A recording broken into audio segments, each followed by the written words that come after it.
سلام تعنا هبلنا كمل لهم كوراتن كورانن ازي رارا ميديا ايم تفتاو ميديا خم رارا زينان تنتان وش تعدن وطان بستفلالي قرصن تحستون جمير اللهم لمود مكتتالكم اندقفكمن اي فلينا يبل رارا ميديا طبب يمرح واغا ندادي اب كتما مقله نليترو لعلي 600 قرش مبصحو تግራይና بچبق ክባን ዕጿን ምእታዋ ዘመላኽቲ ተባሂሉ نزحلف عمتات اب كبير بهيراو صقم زلا تግራይ ካብ መንግስታት ክሳብ አቅርቦተ እናቱ ጎደት ዝመጸት እንትኸውን ብፍላይ ኣብ ማሕበራዊ ቁጠባዊ ህይወት ምንቅስቃስን ሕብረተሰብ ዘይትካ ገደ ዘለዎ አቅርቦት ነዳዲ ሕዚና ሙሉ ብሙሉ ምቁራጽ ምብጽሑ ንራራ ርእይቶም ዝሃቡ አሽከርከር ትገሊጾም ሰደድዎ ነዳዲ ኣብ ማዕልኡ ኣይውዕልን ዘሎ ብዝብል ክሲ ዝፍለጥ ነዳዲ አቅራብን ሰዳድን ዝግበኦ መንግስቲ ፌደራል ብሰንኪ እቲ ኣብ ኢራን ተወልዒ ዘሎ ኩናት ንባዕሉውን ኣብ መሸንቆቅ ኣቲኾም ዘሎ ዝፍለጥ ኮይኑ ነዳዲ ቆጢብካ متقام كساب اب غزا خوينكا مسراحن ናይ ህዝብ አገልግሎታት መጓዓዝያ ምጥቃምን ዝውሉ ምኽረ ሓሳባትን ሃበ ጸኒሕዩም ኣብ አዲስ አበባ ዋጋ ነዳዲ ኸቢሩ ብፍላይ ዓበይቲ መኻይን ነዳዲ ንምምላእ መዓልትታት ሪጋ ከም ዝሕዛዝ ዘለዎ ዘርኸምና የሕበሬታ ያመላኺቱ ከመባህላ መንግስቲ ትግራይ እንተኾይኑ በወርሒ ክሳብ 15 ሚሊዮን ሊትሮ ዝመጽእ ዝነበረ ነዳዲ ክሳብ ቀረባ ናብ 800,000 ሊትሮ ወሪዱ ስሩዕ ዕለታዊ ስራሕትን ምስራሕ ናብ ዘይኽእለሉ ብርኪ ተሰጋጊሩ መንባር ይግለጽ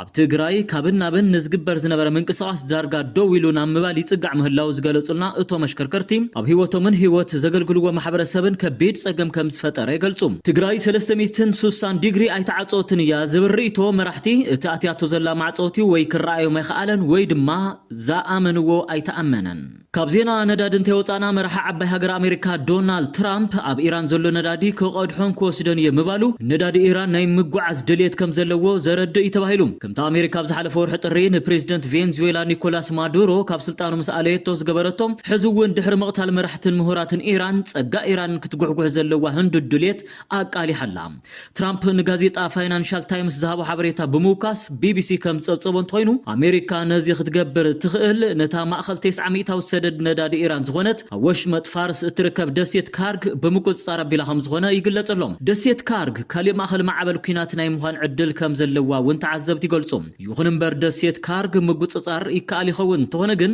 ከምቲ ኣብ ቬንዙዌላ ዝጓነፈ ምጉሕጓሕ ጸጋታት ተዓዲ ቀሊል ዘይክኾን ከም ዝኽእል ተንተንቲ ጂኦፖለቲካ ገሊጾምለ ይብል ቢቢሲ ኣብ ቀረባ ካብዚ ካብ ከተማ መቐለ ናብ አዲስ አበባ ዝኸዱ ነበር ላዕሎት ኣዘዝቲ ሰራዊት ትግራይ ምስ ሓለፍቲ ሓይሊ ሰላም ማለት እውን ቲፒኤፍ ዝተራእይሉ ምስላው መረዳእታ እቶም ኣዘዝቲ ሰራዊት ናብ ሓራ መሬት ምጽምባሮም ዘመላኽቱ ይክበሃል ውዒልሎም ጀነራል ጉዑሽ ገብረን በዓል ጀነራል ዘውዱ ኪሮስን ዝርከብዎም ካልኦት ኣዘዝቲ ሰራዊት ሓይሊ ሰላም ብሓባር ዝሓዘ ናይ በረኻ ፎቶ እቶም ካብ መቐለ ተደፊእና ኢና ወፂና እናበሉ ዝጸንሑ ወገናት ወይ ኣምሪሮም ወይ ድማ በቲ ጠርጢርናዮም ተባሂሎም ዝነበሩ ክስ መሰረት ኣብ በረኻታት ዓፋር ምርኣዮም ኣዘራረብ ኮይኑሎም ነዞም ወገናት ክሲ ከይመስረተን ገበኖም ከይነገረን ሓደ ዓመት ዝኣክል ዝጸንሐ ቢሮ ጸጥታን ሰላም ትግራይ ኣብ መወዳእታ ሓደ ዓመት ንተገዳላይ ጉዑሽ ገብረ ዘእሰረ ኮይኑ ብዋሕስ ምውፁ ይዝከር ድሕሪ እዚ ግን ንተገዳላይ ጉዑሽ ሓዊሱ ተገዳላይ ወዳ ኣባተ ተገዳላይ ከበደ ፍቃዱን ተገዳላይ ወለጋን ብሓባር ናብ አዲስ አበባ ምኻዶም ኣዘራራብ ኮይኑ መንባር ይፍለጥ እዚ ሓይሊ እዚ ካብ ቀደሙ እውን ምስ ሓራ መሬት ርክበለው ይዝብል ብሓደ ገጽ መንበር ሲኢኖም የም ናብ አዲስ አበባ ኸይዶም ብዝኣመነሉ መንገዲ ድማ ክቃለሱ መሰሎም ይዝብል ብኻልእ ገጽ ኣብዞም ሰብ ታሪኽ እዚኦም ዝተመስረቱ መጉማጎት ነጥብታት ኮይኖም ቀጺሎም ኣለው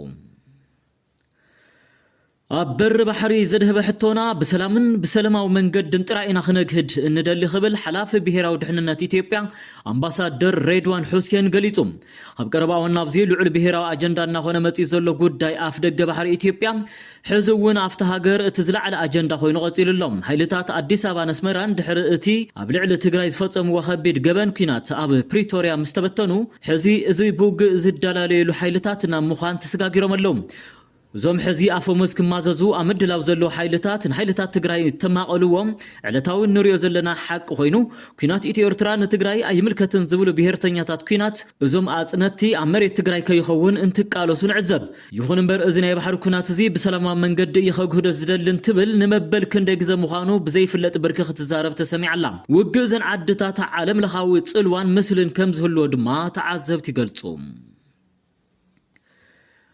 هاجراو كوميشن إثيوبيا أجندة نايمكا مدباتو أتصافيفة أبزبرلو زلو ساعات أجندة تزب تقراي ንምእካብ ኣብ አዲስ አበባ መድረኽ ከሳልጥ መደብ መሓዙ ገሊጹም ኣብ ዝሓለፈ ሰሙን በዋና ኮሚሽነር ፕሮፌሰር መስፍን አርአያ ቢሉ ኣብ ዝሃቦ መግለጺ ልዕሊ 93 ሚእታዊ ኣጀንዳ ናይ ምእካብ ስራሕ ዝሰርሐ 3 ዓመት ዝወድእ ስራሕ ዝፈጸመ ኮሚሽን እንትኸውን እታ ልዕሊ 40 ሚእታዊ መሬታ ዝተወረረን ህዝባ ኣብ ቴንዳ ዝነብር ዘሎን ትግራይ ግን ኣጀንዳ ክትእክብ ዘኽእል ዕድል ከይረኸበት ምምጻእ ዝፍለጥ እዩ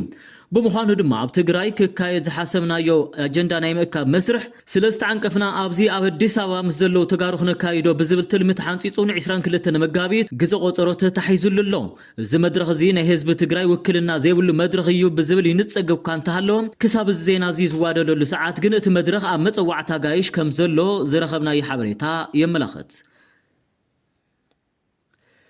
መንግስታት እስራኤልን ኣሜሪካን ኣብ ልዕሊ ኢራን ብዝኸፈትዎ ኩናት ኣብ ዕዳጋታት አቡዳብን ዱባይን ዝለዓለ ናይ ዕዳጋ ክሳራ ከም ዘብፅሐ ይግለጸሎም ከም ጸብጻብ ማዕኸናት ዜና ዓለም ዩናይትድ ዓረብ ኤሚሬት ኣብ ታሪኽ ሪኣቶ ዘይትፈልጥ ኪሳራ ዝገጠማ እንትኸውን ኣብ ዕዳጋታት ተዓዲ ጥራይ ዝያዳ 120 ቢልዮን ዶላር ክሳራ ከም ዝበፅሐ ይግለጸሎም ሚድል ኢስት ዝበሃል ማዕኸን ዜና ከም ዝሓበሮ ብጥምረት እስራኤልን ኣሜሪካን እቲ ኩናት ካብ አቪዬሽን ክሳብ ፋይናንስ ዘብፅሖ ጉድኣት ልዑል ምዃኑ ምስ ሓበረ ናይ ዩናይትድ ዓረብ ኤሚሬት ተቓላዓይነት ድማ ኣዕርዩ ዝገዘፈ ምዃኑ ብርሂቡ ኣብ ዝሓለፈ ሓደ ወርሒ ጥራይ ኣብ አቡዳብን ዱባይን ኣብ ዝርከቡ ማዕኸናት ዕዳጋታት ወይ ስቶክ ማርኬት ካብ 120 ቢልዮን ዶላር ንላዕሊ ዝግመት ካፒታል ምጥፍኡ ልዕሊ 18400 በራራታት ድማ ምስራዞምን እዩ ዘቐመጠ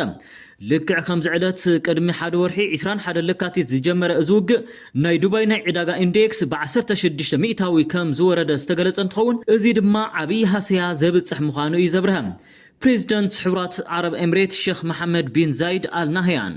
ከምውን ወራስ አልጋ ዱባይ ሼክ ሐምዳን ቢን መሐመድ ቢን ረሺድ አል ማክቱም ኣብ ሞላት ዱባይ ቁሉዕ ናይ ስራሕ ዑደት ምክያዶም ዝገለጸት ማዕኸን ዜና ዑደት እቶም መራሕቲ ሓድሽ ዓቕሚ ክፈጥር ኣይከኣለን ዜና በዚ ፈጺምና አለን